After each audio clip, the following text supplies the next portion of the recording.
Welcome to the Banker Lamp. Please enjoy the video. You begin by measuring and activating ingredients so the dough performs reliably.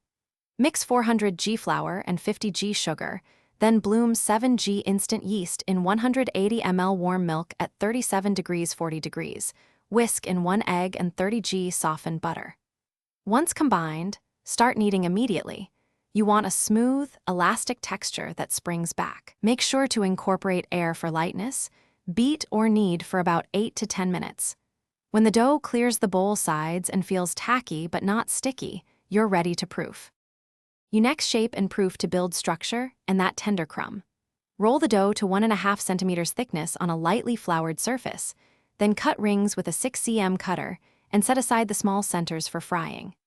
Once shaped, place rings on parchment with room between them and proof in a warm spot at about 27 degrees 30 degrees for 45 to 60 minutes until doubled.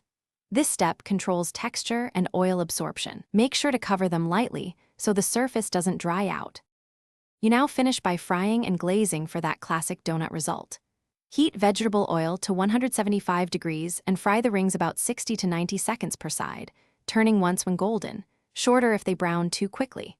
After frying, drain on a rack so they stay crisp, then cool slightly before dipping in glaze or tossing in sugar. Glaze sets best at warm but not piping hot.